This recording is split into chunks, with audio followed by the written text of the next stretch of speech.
In the wood-paneled library of the Whitmore estate, surrounded by family attorneys and a dynasty that had never considered him their equal, Blair slid a divorce filing across the table and told Gavin Hale he would leave that night with nothing but a single suitcase. Her father leaned back and smiled like a man who had expelled something unworthy from his bloodline. Gavin did not argue the house, the shares, or the car registered in his name. He signed every page, removed his wedding ring, and stood.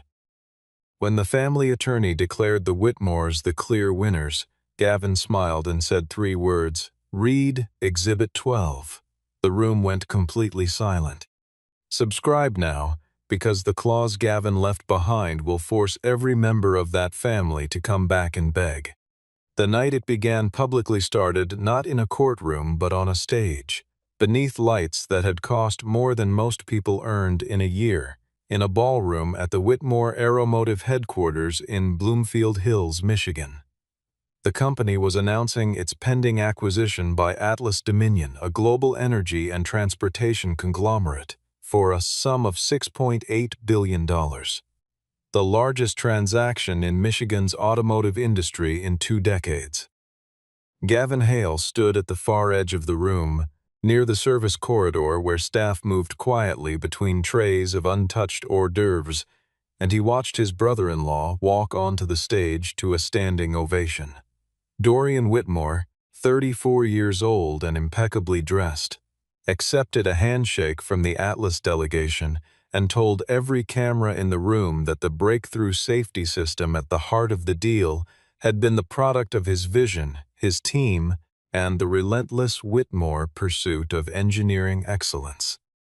The press release distributed to every outlet that evening described Dorian as the architectural mind behind the Sentinel thermal matrix, the proprietary system credited with making Whitmore the safest manufacturer of electric vehicles on the American market.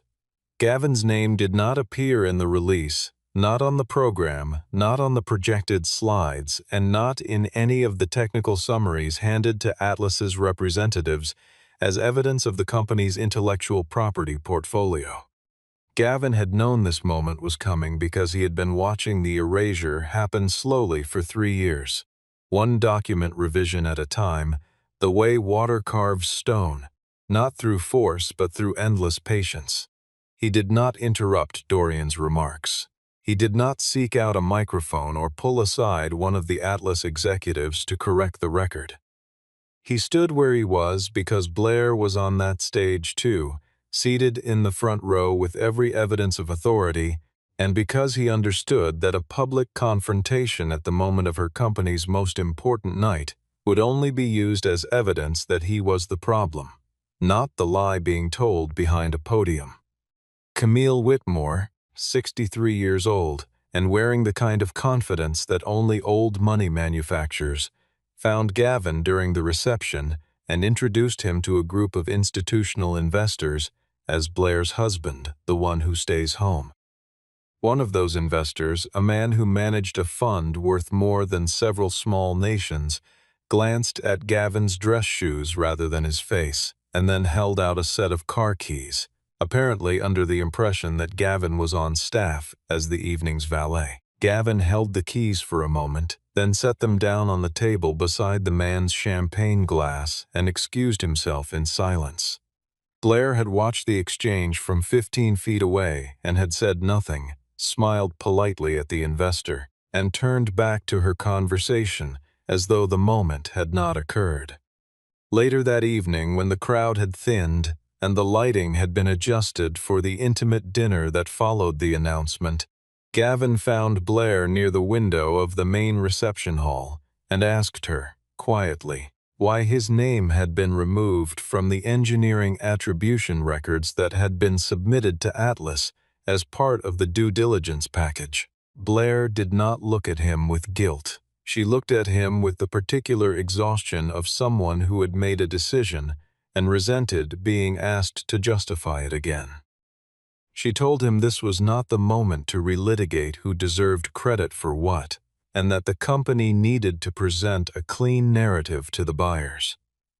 Gavin pointed out that clean and false were different things, and Blair repeated his name in that clipped, precise way she had when a conversation was already over for her, even if the other person hadn't stopped speaking. Augustus Whitmore, 68 years old and the family patriarch, materialized at his daughter's side within moments, a talent he had always possessed, appearing exactly when the dynamic needed reinforcement, and told Gavin that a man who had lived in the Whitmore estate for 6 years, driven Whitmore vehicles, and attended Whitmore events on Blair's invitation might consider gratitude before grievance. That night, after the last guest had left and the staff had begun clearing glasses, Blair set a folder on the kitchen counter of the east wing where they slept, and she told Gavin she needed him to meet with the family attorneys in the morning. The folder contained a divorce filing. She said their marriage had become an obstacle to the company's future. Gavin looked at the folder, then at his wife, and asked whether she was certain she understood what actually belonged to Whitmore and what did not. 8 years earlier, Gavin had met Blair during a crisis. Whitmore Aeromotive's flagship electric sedan had been experiencing thermal runaway incidents. The moment a battery pack generates heat faster than it can release it, leading to a fire that no extinguisher can stop. 3 vehicles had caught fire within 6 months. The National Highway Traffic Safety Administration was preparing a formal inquiry, and Whitmore's legal team was preparing for a recall that would have cost the company over $400 million and likely its reputation entirely. Gavin Hale was an independent battery safety engineer who had spent 12 years working on the precise problem of thermal propagation in lithium battery arrays, how to identify a failing cell cluster before the failure became a cascade. When he presented his diagnosis, he refused a consulting fee of $300,000 contingent on limiting the recall to a software patch, rather than a full physical inspection of every unit sold. He said the only acceptable outcome was complete transparency with the Transportation Authority, and he was willing to walk away if Whitmore chose otherwise. Blair had been in that room, not yet CEO, working under her father as a divisional executive, and she had watched Gavin turn down more money than most engineers earned in a decade because he believed the right answer was the right answer, regardless of its price. They began talking over the following weeks as the recall was managed, and then continued talking after the technical work was done, because Gavin was the first person Blair had encountered in her professional life who did not treat her as a Whitmore first and a human being second. He knew who her family was. He simply did not care about it in the way everyone else did. When they married 3 years later, Gavin brought something to Whitmore Aeromotive that no acquisition could have purchased: the complete technology behind the Sentinel thermal matrix, the system he had spent the intervening years perfecting from the initial diagnostic insight into a full proprietary framework for real-time battery safety management. He did not sell Sentinel to Whitmore. He licensed it under terms drawn up by his attorney, Evelyn Shaw, and structured through a trust entity called Hale Legacy Trust, which held the patents in its name for the benefit of his daughter Harper, who was 11 years old at the time and had lost her mother 2 years before. The license was essentially zero cost during the period Gavin served as the company's independent safety advisor, and the terms were clear. Whitmore could use the technology freely, but the technology was never theirs.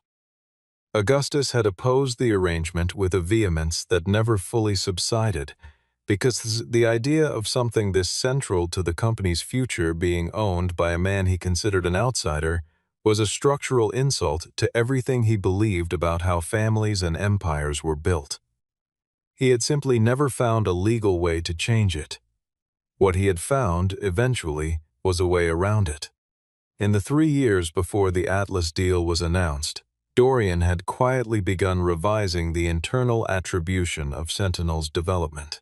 He replaced Gavin's name with his own in presentation materials, then in internal reports, then in the technical dossier prepared for Atlas. He presented the system's architecture to Whitmore's board as though he were explaining something he had built, using vocabulary he had absorbed from Gavin's memos, and speaking with the authority of a man who had practiced the delivery in private until the impersonation felt like memory. Gavin had raised this with Blair twice in writing, and once in an extended conversation during which she had not denied the substitution, but had framed it as a presentation strategy rather than fraud. When Gavin found the Atlas disclosure package and saw that the ownership of Sentinel had been formally represented to the buyers as belonging entirely to Whitmore Aeromotive, he told Blair that she needed to correct it before anything was signed, because the representation was not just inaccurate, it was legally untenable. Blair told him that changing the documentation at that stage would cause Atlas to pause the deal over questions about ownership provenance, and that a pause of that kind could kill $6.8 billion of value and thousands of jobs over what she characterized as a question of attribution. She asked Gavin to sign a document confirming that Whitmore held full rights to Sentinel. He refused because Sentinel was held in trust for Harper. Augustus framed the refusal as an act of sabotage against his own wife's future. Blair, who had held a board seat that depended entirely on her father's support, made the choice that every decision she had made in the previous 3 years had been rehearsing her to make. The morning after the Atlas announcement, Gavin woke to find the joint bank account inaccessible, his building access card deactivated, and a single packed suitcase sitting near the bedroom door. Augustus Whitmore organized the divorce signing not at a law office, but at the estate's formal library, where the family had historically conducted the kind of business they believed deserved an audience. He invited Camille, Dorian, and 2 members of Whitmore Aeromotive's board to attend as witnesses, and he chose a Tuesday morning in early November when the estate would be staffed lightly and the surrounding grounds would be cold and gray, a setting calibrated to communicate finality.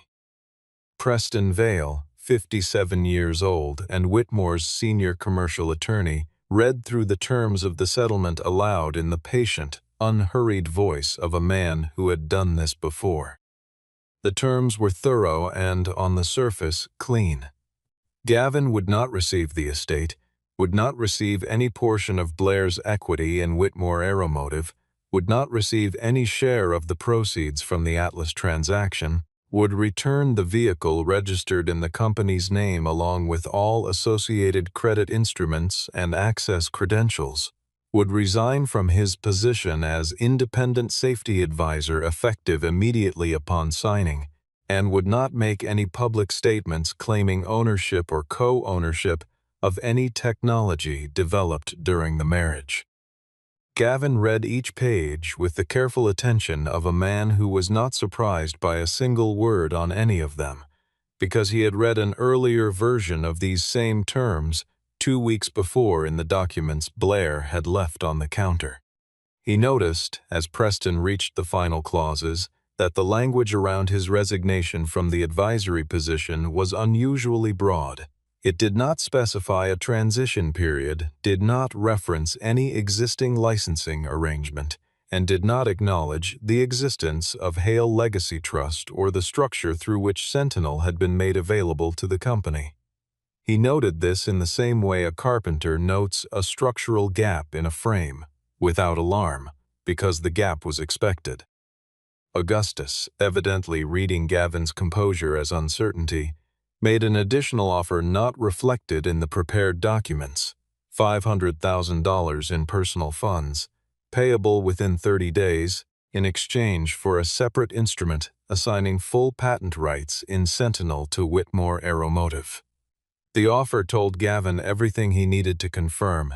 If the family already owned what they claimed to own, there would be no reason to buy it. He declined without elaboration. Dorian laughed and said Gavin had just refused the only offer he would ever receive from this family. Camille asked two members of the security staff to check the contents of Gavin's suitcase before he left the property, framing the request as a standard precaution. The staff complied. The suitcase contained folded clothing, a photograph of Harper taken at her high school graduation, a worn metal toolkit, and a spiral-bound technical notebook. Dorian reached for the notebook. Gavin said calmly that the notebook was documented personal property registered under Hale Legacy Trust, and that removing it from his possession would constitute unauthorized taking of trust-held assets. Dorian set it back. Blair sat across the table and watched all of this without speaking, watching her husband treated like a man suspected of theft in a house he had lived in for 6 years, and she did not intervene. Gavin looked at Blair across the table and asked her for the last time before the papers were signed whether she genuinely wanted him to proceed. She said that the transaction represented the security of thousands of employees and the culmination of what her family had built across 3 generations, and that the feelings of one person could not outweigh that. Gavin recognized in the phrasing not a statement of priority but an erasure. The feelings of one person, and he understood that the woman he had married had not been replaced by this version. She had become it. Before he picked up the pen, he took out his phone and sent a single message to Evelyn Shaw. It read, "They activated it." While Preston was gathering the final signature pages, Gavin's phone rang. He stepped briefly to the corner and answered to his daughter's voice. Harper was 19, studying mechanical engineering at the University of Michigan, and she had known since the previous week that the signing was happening, and had spent the intervening days resisting the impulse to drive home and put herself between her father and the family that had been methodically diminishing him. She asked whether he needed her there. Gavin told her to stay for her scheduled exam and not to let any of this interrupt the semester. She asked why he wasn't fighting it in real time, why he wasn't bringing Evelyn into the room, why he was letting them believe they had won. He told her, in the precise and measured language he had used with her since she was small enough to need it simplified, that he needed the family to finalize the termination voluntarily and in writing, with witnesses present and a court reporter capturing the proceedings, because if he surfaced Exhibit 12 before they signed, Augustus would have the documents altered overnight and would find a way to retain the license while still removing Gavin from the picture. The trap only worked if it was sprung after the door closed. Harper was quiet for a moment and then said she trusted him. He told her to call him after the exam. After he ended the call, Blair looked at him with an expression that was a mixture of suspicion and something that might once have been curiosity, and she asked whether he was using Harper to create an emotional spectacle. The question landed in Gavin like a stone dropped into still water. It told him that Blair no longer extended him the baseline assumption of good faith, that when she looked at him now, she searched for the angle first. He set his phone on the table, told her he had not asked for any financial support, and picked up the pen. Camille offered the observation that pride could not cover a lease payment. Augustus, with the magnanimity of a man granting clemency to someone beneath his notice, produced a key and told Gavin that a 1-bedroom apartment in Royal Oak was available through a property the family held, and that he was welcome to use it on a month-to-month basis as a gesture of goodwill. Gavin said he had already arranged a room above a former workshop near the Rouge River district and declined the gesture.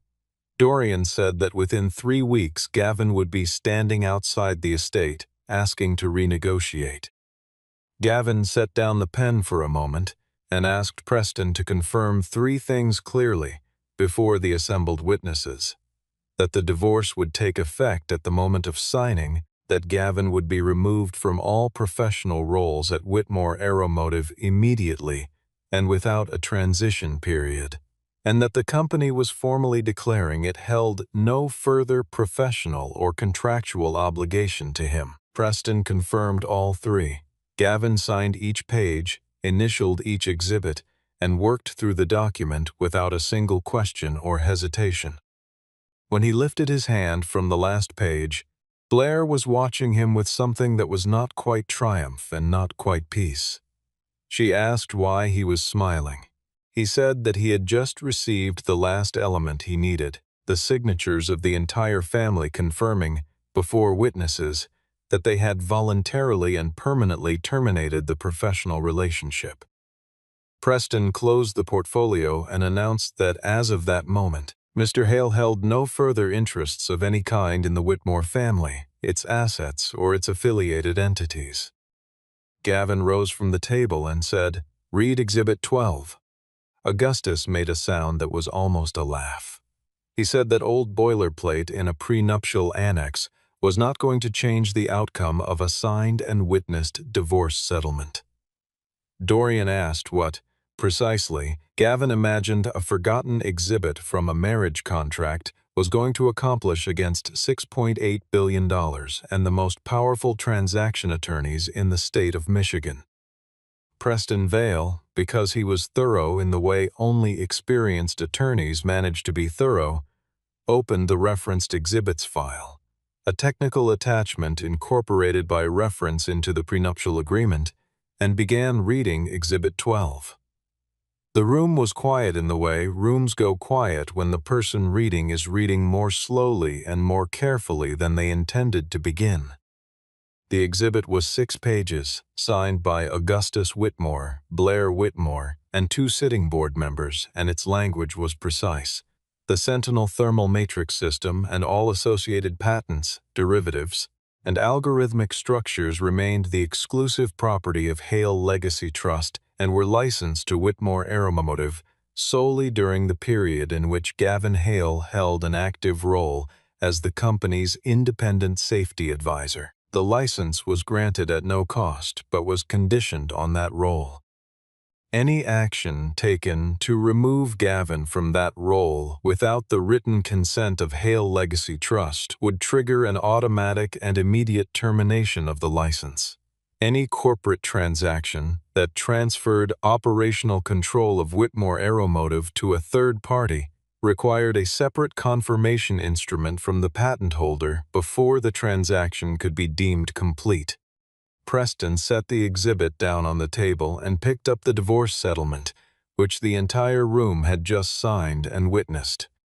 He read the relevant clause.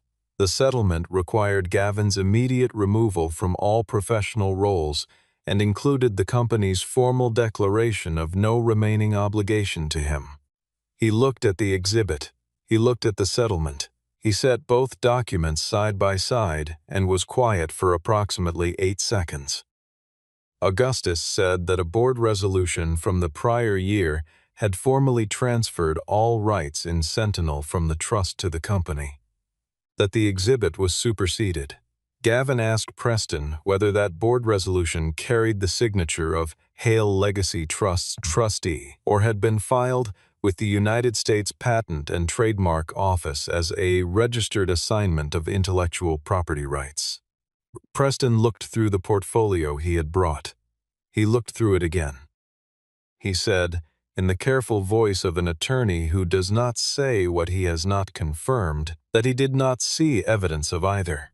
Dorian said it did not matter because Whitmore had the code, the servers, the deployed infrastructure. They could continue using the system whether a paper license had technically expired or not. Gavin pointed out, without raising his voice, that using the system after the license had expired would not be continuation of a prior agreement.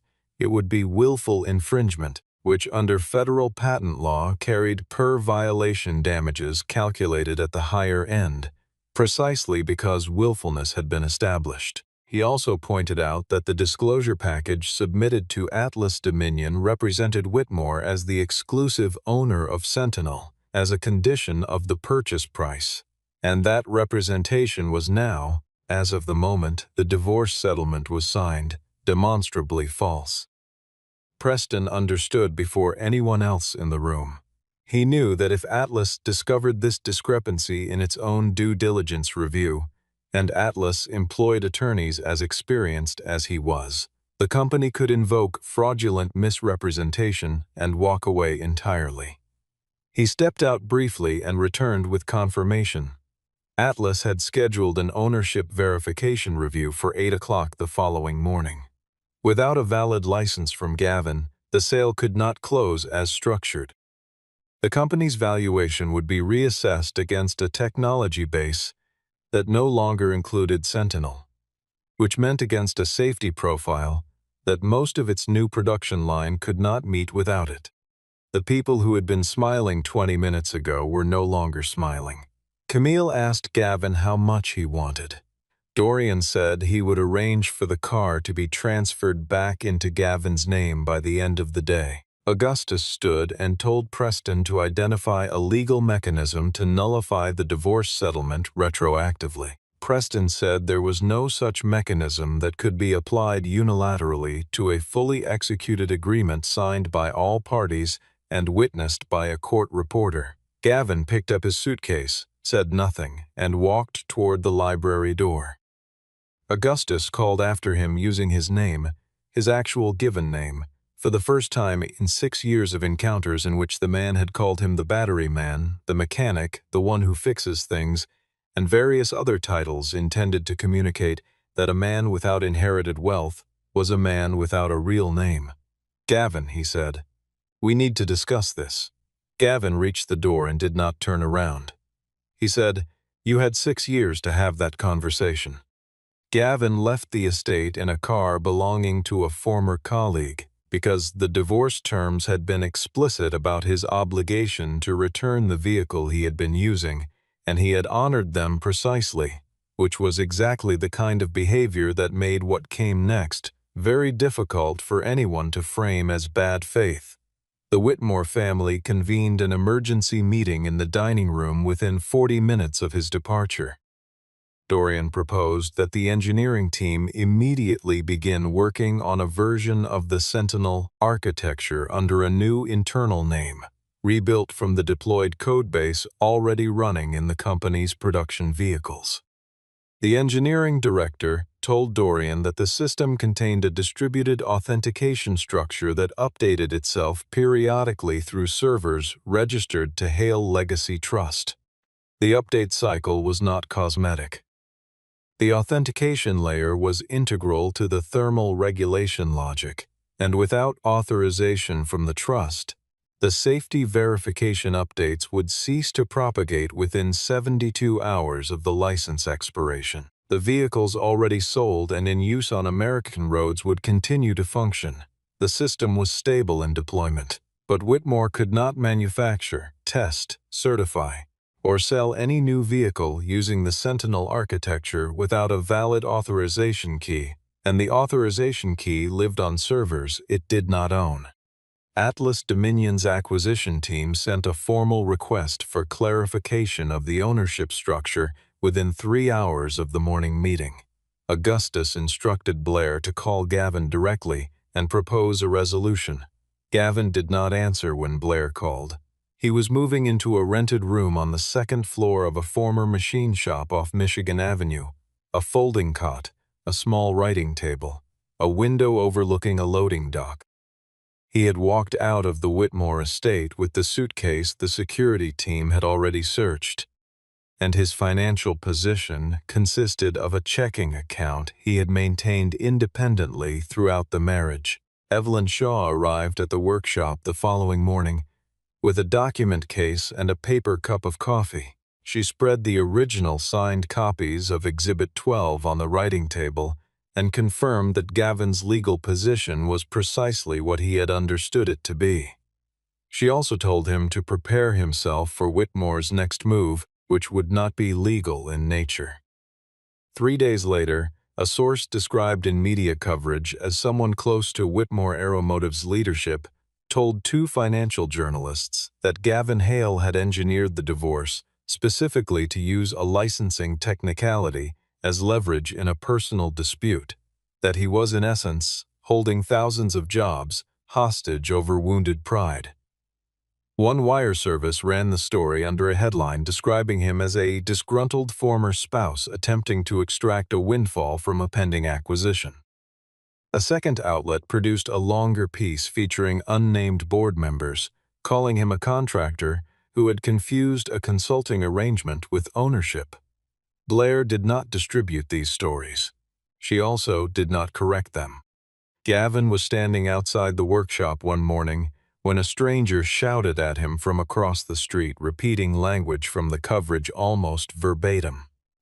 He received letters from Whitmore employees asking him not to close the plant. He read each one, then called Evelyn and told her he was not willing to weaponize working people to punish a family. He authorized continued safety updates for all deployed vehicles already on public roads, voluntary as a matter of public safety, not leverage, and issued a statement through Evelyn that addressed only existing vehicles and offered no commentary on the family. The statement dismantled the narrative that he was attempting to cause harm. Atlas elected to suspend the transaction rather than cancel, and requested an independent review of the intellectual property chain of title. Shareholders filed written demands asking for an explanation of why the actual inventor had been erased from every document submitted to the buyer. In the executive corridor, Dorian began reviewing internal server logs and found entries documenting his access to Gavin's original source architecture files. Access that had occurred without authorization on dates that preceded his first public presentation of Sentinel as his own work. He made the decision that people who have built their position on borrowed credit often make when exposure becomes imminent. He redirected the liability toward the person with the most authority to absorb it. In the board meeting called the following week, Dorian presented a timeline that placed Blair at the center of every decision related to Gavin's removal from the company's documentation. He said she had personally directed the attribution change. He said the CEO had final authority over all external disclosures and therefore final responsibility for their content. Augustus, who had orchestrated the entire sequence from the initial decision to exclude Gavin through the structure of the divorce settlement itself, supported his son's framing in front of the same board he had appointed. Blair sat in that meeting and recognized, with the specific clarity that arrives only when the ground beneath a person's assumptions collapses all at once, that she had never been an asset to her father's plan. She had been the mechanism.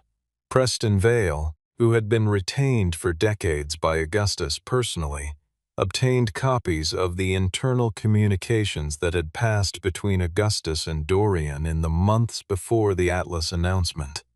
He brought them to Blair in silence, set them in front of her, and waited while she read. The emails confirmed that both men had known Exhibit 12 remained in force. They had also known that Gavin would not voluntarily transfer the trust's rights, and that the only viable path was to create conditions under which he would be removed from the company's orbit entirely before the transaction closed, leaving him legally separated from the enterprise, publicly framed as the obstruction rather than the asset, and practically unable to contest the outcome without being characterized as a disgruntled ex-husband rather than a patent holder. The divorce had never been about the marriage. It had been a legal instrument designed to strip Gavin of his advisory role, and thereby trigger the license termination, before anyone confirmed in writing that the termination would have that effect.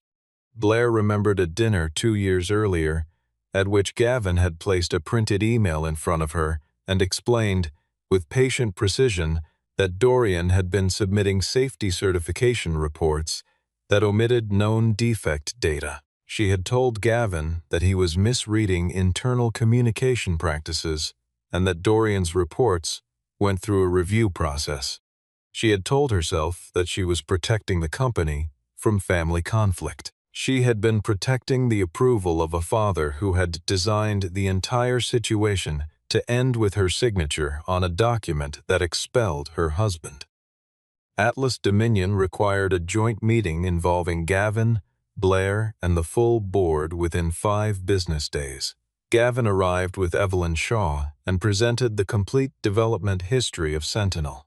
Original design schematics predating the marriage, the full patent filing history registered under Hale Legacy Trust, every communication in which Whitmore's own legal and engineering teams had acknowledged the trust's ownership, and test logs proving the system had entered Whitmore's production line from outside the company. Dorian interrupted 3 times. On the 3rd interruption, Gavin connected a laptop and ran a recording from a board presentation 4 years prior, in which Dorian, asked to walk through the thermal regulation algorithm at the core of Sentinel, admitted the mathematical detail sat with the trust's technical team and that he was not in a position to explain it. The Atlas representatives delivered a written finding characterizing the ownership disclosure in the merger, filing as materially inaccurate. The transaction was suspended. The board voted to place both Dorian and Augustus on administrative suspension pending investigation. Augustus turned to Blair across the table and told her that as CEO she needed to resolve this before it became unrecoverable. Blair told him she would handle it. She drove to the workshop on Michigan Avenue. She stood in the doorway and saw her ex-husband sitting at the writing table beneath a window that framed a loading dock, surrounded by the stacked boxes of a life recently moved into a space a fraction the size of the estate's guest wing. It was simply where he lived. She told him she was prepared to initiate a restoration of the marriage, return the estate to joint title, and make him whole financially if he would sign an emergency license for the pending Atlas review. Gavin looked at her for a moment before answering. He said the house and the marriage could not be used as consideration for a signature on a technology agreement, because treating them that way turned every intimate thing they had shared into a line item in a transaction, and he was no longer willing to live inside that framing. She asked what he actually wanted from her. He said, "For once in your life, decide what the right thing is without first calculating what it's going to cost you." Blair returned to Whitmore headquarters and ordered a complete forensic audit of every technical document, board resolution, and external disclosure that had passed through Dorian's office in the preceding 4 years. The audit took 11 days. The findings were delivered in a report of 240 pages, and the summary was not ambiguous. Dorian had fabricated the board resolution that had been presented to Augustus as proof of a Sentinel ownership transfer, including a forged trustee signature that bore no resemblance to Evelyn Shaw's actual signature on record. He had submitted patent-adjacent filings to the Atlas due diligence team using attribution language that removed Gavin's name and substituted generic internal references that implied company origin. He had accessed Gavin's original source files through an administrator credential that had not been his to use and had copied structural architecture from those files into internal documents used in board presentations to claim credit for the system's design. He had also suppressed 12 safety-related defect flags in the 2 most recent Whitmore vehicle models. Defects that Gavin had originally identified in his capacity as safety advisor and had logged in the trust's own records. In order to keep the launch timeline intact and preserve the company's valuation for the Atlas negotiation.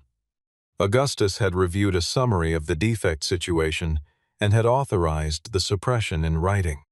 The practical situation was now this. Without a new license authorization from Gavin, the Whitmore manufacturing facility would be unable to produce or certify vehicles using the Sentinel architecture within 72 hours. More than 4,000 workers would face a production halt. The halt would trigger layoff provisions in their employment contracts within 2 weeks. Gavin was not willing to let the workforce absorb punishment for decisions that none of them had participated in or benefited from. he was also not willing to hand back control of a technology to the same individuals who had forged documents to steal it. The Whitmore family came to him, not through intermediaries, not by phone, not through attorneys.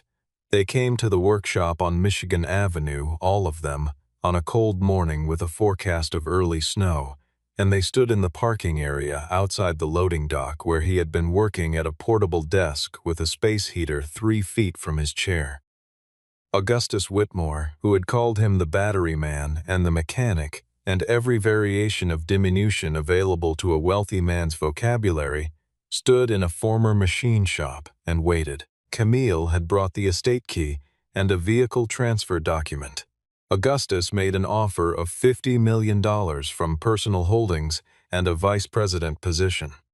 Dorian delivered an apology structured as a clarification, framing the forgery as a document management error and suggesting that both parties had contributed to the confusion. Gavin declined all of it. He told them the reason they were there was not remorse. It was the opening bell at the financial markets. Augustus shifted into threat, warning that refusal could constitute tortious interference with a valid commercial transaction. Preston told him quietly that if litigation proceeded, the forensic audit findings would become part of the public court record, and the forgery documentation would be reviewed by federal prosecutors, not a civil arbitration panel. Augustus looked at Preston in the way a man looks at a longtime advisor who has just said something he cannot counter, and he had nothing to add. Blair stepped forward before her father could recover. She did not read from notes. She said she had stood in that library and watched Gavin's suitcase searched in front of witnesses and had not spoken. She said she had signed the divorce knowing her family had acted in bad faith. She said she was not asking him to take her back. She was asking him to protect the workers while she repaired what she had broken. Camille told him the families of those 4,000 workers had nothing to do with what had happened in the library. Augustus stopped commanding and began asking, quietly without the architecture of authority in his voice. Dorian refused any admission until Gavin stated, in a voice that was completely level, that the server access logs would be forwarded to federal investigators that afternoon. Dorian then admitted to the forgery in full, on record, before a court reporter Preston had arranged. Gavin looked at the people who had ordered a security guard to search his suitcase, now standing in a parking area beside a loading dock waiting for his signature. He said, "I asked for one thing that cost none of you a single dollar. I asked you to tell the truth. Not one of you was willing to pay it." Gavin presented 4 conditions, none of which were subject to negotiation. The first was a full public restoration of the record. Whitmore Aeromotive would formally confirm Gavin Hale as the sole inventor of Sentinel, correct every document that identified Dorian as its creator, and issue a written apology to Gavin, to be delivered at a company-wide employee meeting, read by Blair personally, not routed through any communications department. The second was accountability. Dorian suspended immediately. The server access files transferred to federal authorities.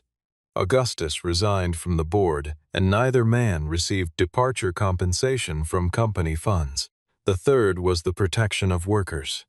Gavin would issue a 90-day license to maintain full manufacturing operations. Whitmore would establish an employee security fund drawn from the family's personal equity, not the company budget, and every suppressed safety defect would be corrected before any new production run. The fourth established the permanent structure. Sentinel remained in Hale Legacy Trust. Whitmore paid a fair market licensing fee. A portion of that fee funded engineering scholarships and battery safety research, and every future change of control transaction required an independent intellectual property audit before closing. Augustus objected to the fourth condition most strenuously, because it removed the possibility that the family would ever acquire Sentinel through any path other than negotiated license. Gavin said that Augustus was free to decline, and that if he chose to do so, The 4,000 workers at the manufacturing facility would need an explanation for why the plant was going dark, and the explanation would need to come from Augustus himself, and not from a press release. Camille put her hand on her husband's arm and told him in a low voice that the family's liquid assets were decreasing by a calculable amount for every hour the transaction remained in suspension, and that the conditions in front of them were not pleasant, but they were survivable. Blair stated, without being asked, that she was prepared to step down as CEO on a temporary basis for the duration of the formal investigation, so that the process could proceed without the appearance of executive interference. Dorian made a movement toward the edge of the group that suggested he was considering leaving. Preston told him, without inflection, that the signed confession in the court reporter's record had not become less signed because he had moved 6 feet to the left. Dorian remained. Augustus signed each condition sheet. Gavin countersigned the 90-day license instrument. He refused the return of the estate. He refused the vehicle. He did not want his vindication to be indistinguishable from a property settlement, because the difference between those two things was the only difference that had ever mattered to him. He asked for one thing: the return of the engineering notebooks that had been stored in his former office and that Dorian had relocated to a locked cabinet accessible only to executive staff. They were delivered to the workshop by end of business that day. Before the group dispersed, Blair asked whether there was any possibility of repairing the marriage once the formal proceedings had concluded. Gavin said she had the capacity to repair herself, and that he meant that genuinely, and that what she did with that capacity was hers to decide. He said their marriage had ended at the moment she watched them search his suitcase and chose silence. 3 months after the signing at the estate library, the federal investigation confirmed every finding of the internal audit. Dorian Whitmore was charged on 4 counts of document fraud and 2 counts of unauthorized access to protected computer systems. Augustus resigned from the Whitmore Aeromotive Board and surrendered his controlling interest in the family trust that had held his voting shares. The transaction with Atlas Dominion was renegotiated from the original figure downward, at a valuation that reflected the corrected ownership structure and the pending regulatory review of the suppressed safety data. But the deal was completed, clean, documented, and legally stable in the way the original version had never been. The manufacturing facility did not close. The workforce did not lose their positions. Blair returned to the company 6 weeks after the investigation concluded, not as CEO but in an operational role below the executive tier, under a board whose majority had been reconstituted without her family's appointments.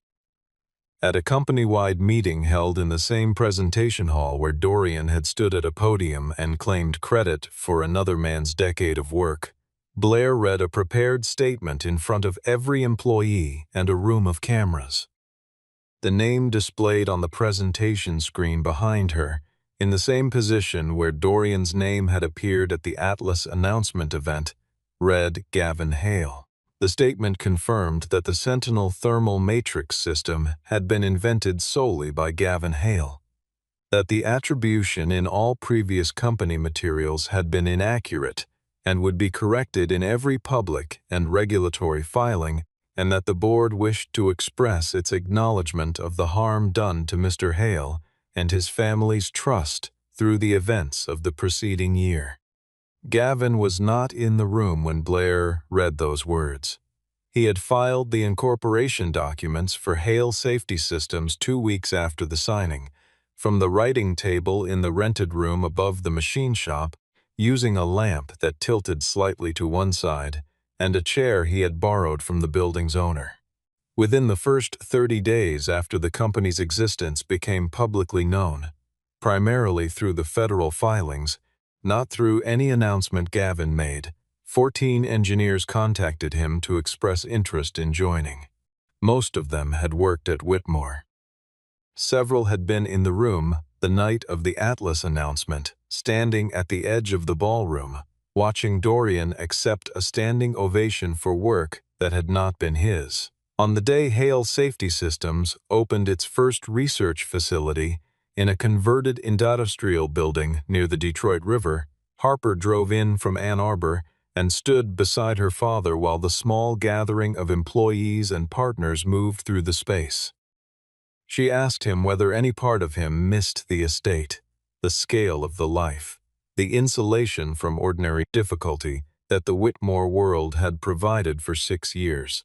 He thought about the question with the seriousness it deserved, and then said that the largest house in the world is still a confined space for a man who has to make himself smaller in order to deserve a room inside it. Blair attended the opening.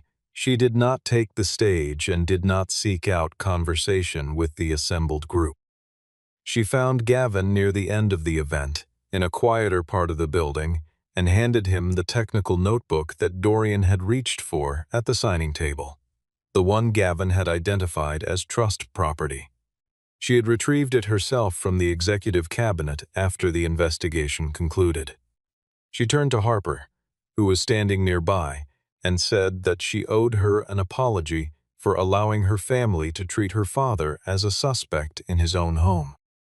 Harper looked at her for a long moment and said that apologies were the beginning of something, not the end of it, and that the only version of an apology that meant anything was the one that looked the same in a year as it did today. Gavin and Blair parted in the parking area without ceremony and without the performance of bitterness. She had begun the process of building a life that was hers, decisions made on the basis of what she believed rather than what her father's approval required. He signed licensing agreements with 3 additional automotive manufacturers in the months that followed, every one of them structured to preserve the trust's ownership permanently. A structure built not for the moment, but for the generation that came after him. 1 year after the signing in the library, Gavin returned to the Whitmore estate for the last time to collect a box of his first wife's belongings, photographs, a handwritten recipe book, a small collection of letters that had been stored in the estate's basement during the years of his marriage to Blair, and had been overlooked in the dissolution. Camille did not ask the staff to inspect his bag at the door. Augustus did not appear. Blair carried the box to the front gate herself and handed it to him without ceremony. She told him the house had been quieter than she could ever remember since the night he had left with the suitcase. Gavin said that silence is not always the same as peace, that sometimes it is simply the sound of a household after the person everyone underestimated is no longer there to keep things from falling apart. He placed the box in the passenger seat, drove through the gate, and did not look back. He had walked out of that estate with 1 suitcase, no house to return to, no vehicle, and not a single dollar drawn from the Whitmore family's accounts. He had kept the thing no divorce filing could transfer and no acquisition could price: his name, his work, and his unbroken right to decide what his life was actually worth. A reporter who had covered the federal case asked Gavin, at a brief press availability outside the courthouse, which 3 words had saved him on the day of the divorce. Gavin said those 3 words had not saved him. They had only required the people who had dismissed him to read something they had been too proud to understand. The same document they had signed, the same trust they had tried to bury, the same name they had spent 6 years refusing to say.